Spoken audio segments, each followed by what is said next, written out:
Hello students, welcome back to my educational channel Winds of Change। आज जो topic हम लेकर के आए हैं वो है सांस्कृतिक समन्वय।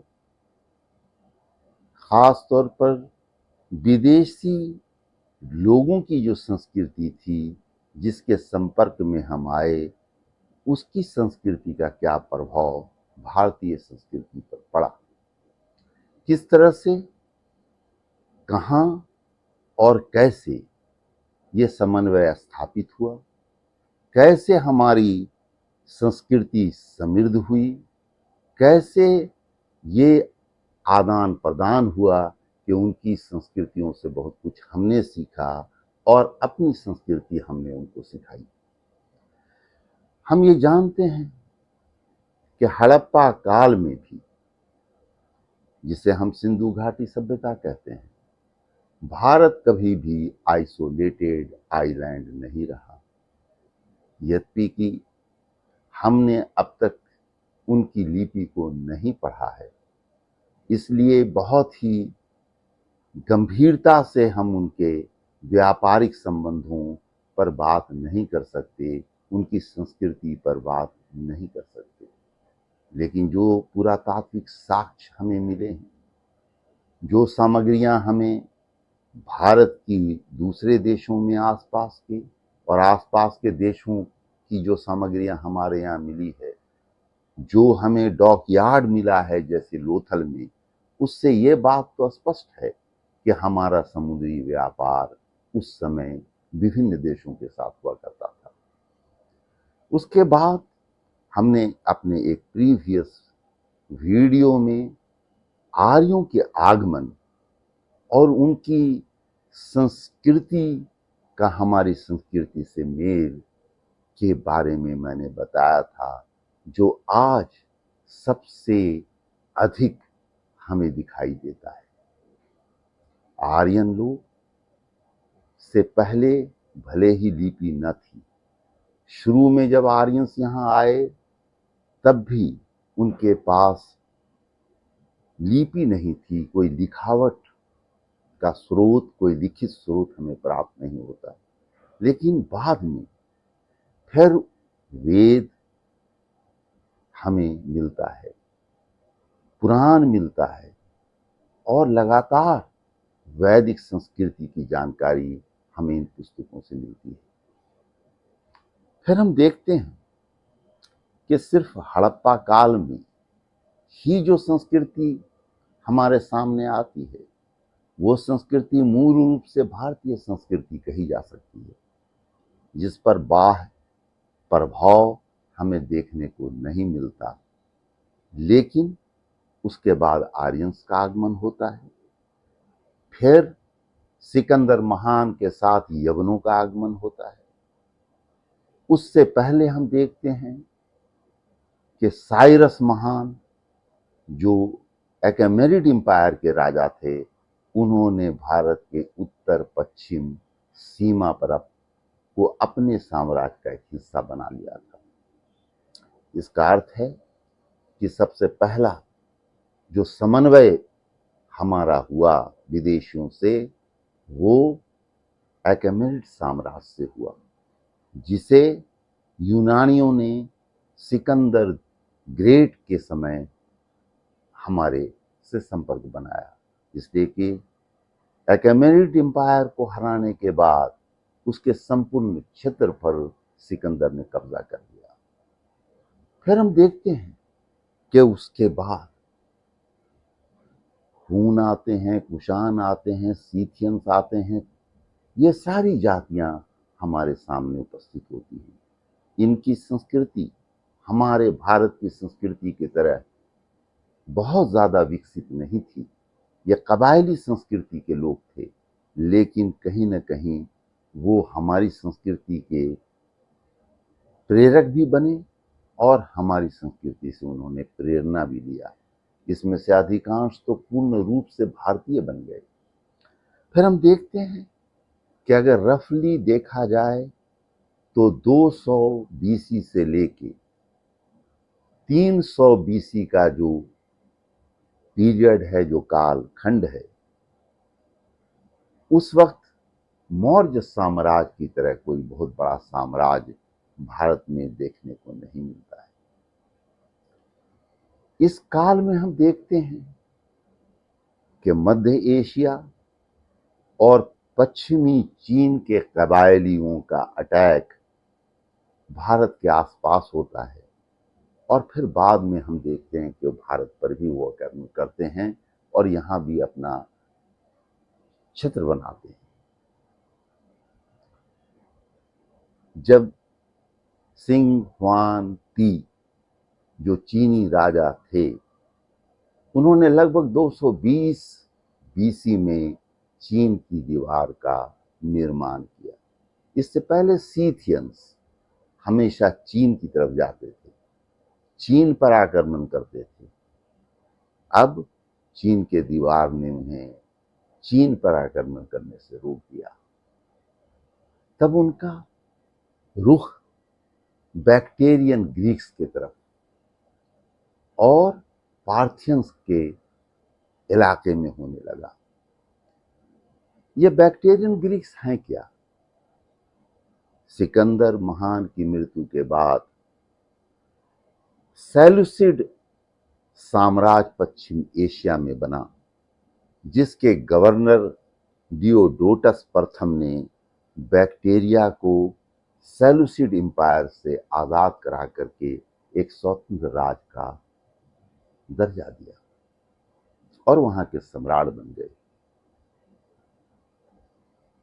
इस कारण हमारे बॉर्डर पर उत्तर पश्चिमी दिशा में एक बैक्टेरियन एम्पायर कायम हुआ। यह बैक्टेरियन एम्पायर का क्षेत्र क्या था, यह भी जानना जरूरी है। ये उत्तरी अफगानिस्तान, ऑक्सस नदी के दक्षिण का क्षेत्र और हिंदू कुश पर्वत के उत्तर पश्चिम में जो क्षेत्र पड़ता है, उस क्षेत्र में यह स्थापित हुआ था। इन्होंने काफी लंबे समय तक भारत में अपनी स्थिति बनाए रखी और इनका जो साम्राज्य था वो सिकंदर महान के साम्राज्य से भी कहीं बड़ा साम्राज्य था। इस तरह से हम यूनानियों के संपर्क में अलेक्जेंडर द ग्रेट, सिकंदर महान के समय से लेकर के बैक्टेरियन ग्रीक्स तक साथ रहे। और हम ये भी देखते हैं कि जब चीन की दीवार बन गई, ऐसा नहीं है कि सिंह हुआनती ने जो दीवार बनाया था वो अकेला राजा थे जिन्होंने चीन की दीवार बनाया था। लगातार ये काम 200 वर्षों 250 वर्षों तक चलता रहा।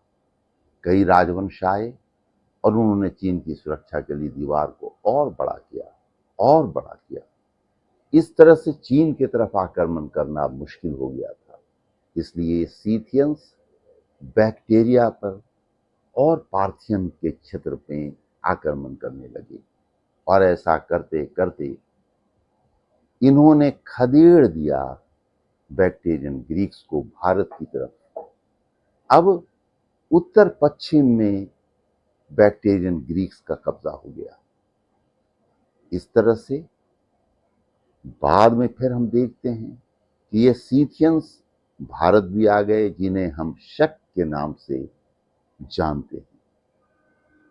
लेकिन अभी हम बात कर रहे हैं यूनानियों की, बैक्टेरियन ग्रीक की, जिन्हें हम इंडो यूनानी भी कहते हैं। इन लोगों के भारत की तरफ रुख करने के कारण, एक तरफ चीन की दीवार के निर्माण के कारण, तीसरी तरफ भारत में छोटे छोटे रियासतों के उभरने के कारण और मौर्य साम्राज्य जैसा किसी बड़े साम्राज्य के नहीं होने के कारण भारत में ये अंदर तक आ गए। हम देखते हैं कि इनके आगमन से हमारी संस्कृति पर क्या प्रभाव पड़ा। हम जानते हैं कि हमारी संस्कृति इस वक्त तक एक आर्यन संस्कृति के रूप में काफी विकसित हो चुकी थी, तो फिर क्या इनका भारत की संस्कृति पर कोई प्रभाव नहीं पड़ा? सबसे पहला प्रभाव राजनीति था, राजनीतिक प्रभाव के बाद आर्थिक प्रभाव था, व्यापार और वाणिज्य काफी फला फूला, ईरान के साथ भी और यूनानियों के साथ भी और सेंट्रल एशिया के बड़े सारे देशों के साथ और पश्चिमी एशिया के देशों के साथ।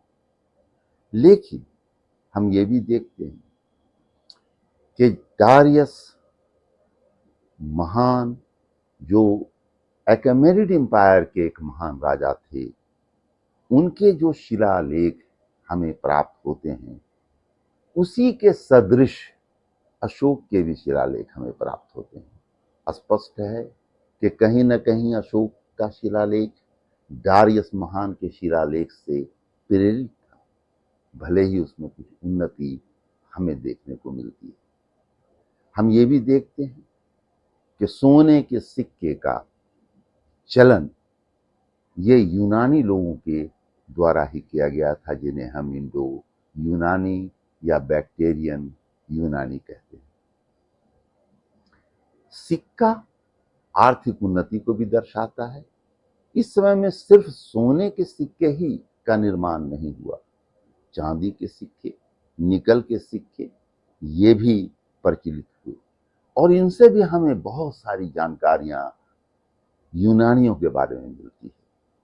हम देखते हैं कि 34 राजा के बारे में, यूनानी राजा के बारे में जो जानकारी हमें प्राप्त होती है, जो उनका काल था उनके शासन का, उसकी जो जानकारी हमें प्राप्त होती है वो सब सिक्के के बदौलत होती है। फिर हम देखते हैं कि अकेमेनिड एम्पायर से बहुत कुछ हमने सीखा। उनकी लिपि खरोष्टी भी हमारे बॉर्डर एरिया में, जो उत्तरी पश्चिमी एरिया था, वहां पर प्रचलित था, जो उनकी राजभाषा थी। उसी तरह से जब हम देखते हैं कि यूनानियों ने सिक्के जारी किए, स्थापत्य के मामले में वो पहले से बहुत मशहूर थे। उनकी विशाल विशाल इमारतें आज भी हमारे सामने हैं, भले ही वो खंडर हो गई हों। उसके स्थापत्य कला का भी असर हमें भारतीय स्थापत्य कला में देखने को मिलता है और ये सिलसिला यहीं खत्म नहीं होता। भारत का विदेशी संस्कृतियों के साथ संबंध लगातार बना रहता है, पहले व्यापार के उद्देश्य से, फिर उसके बाद हम देखते हैं कि फारसी साम्राज्य जो उत्तर पश्चिम में स्थापित थी उसके कारण, फिर हम देखते हैं कि उसी क्षेत्र में यूनानी साम्राज्य की स्थापना होती है उसके कारण, फिर हम देखते हैं कि सीथियंस यहाँ आते हैं। सीथियंस कबीला के जो लोग भारत में आकर के साम्राज्य स्थापित करते हैं उनको हम शक के नाम से भी जानते हैं। फिर हून आते हैं, कुषाण आते हैं, फिर ईरानी और टर्क्स भी आते हैं मध्य युग में, और उसके बाद हम देखते हैं कि अंग्रेज आते हैं, यानी यूरोपीय सभ्यता हमारे सामने आती है। अंग्रेजों के साथ डच भी आते हैं, फ्रांस के लोग भी आते हैं। इस तरह से भारत में कई सभ्यताओं को हमने देखा, उनसे प्रेरणा लिया और भारत ने अपने आसपास के सारे क्षेत्रों में अपनी संस्कृति को भी फैलाया। हमने भी लोगों को प्रेरित किया। धन्यवाद। जोहार।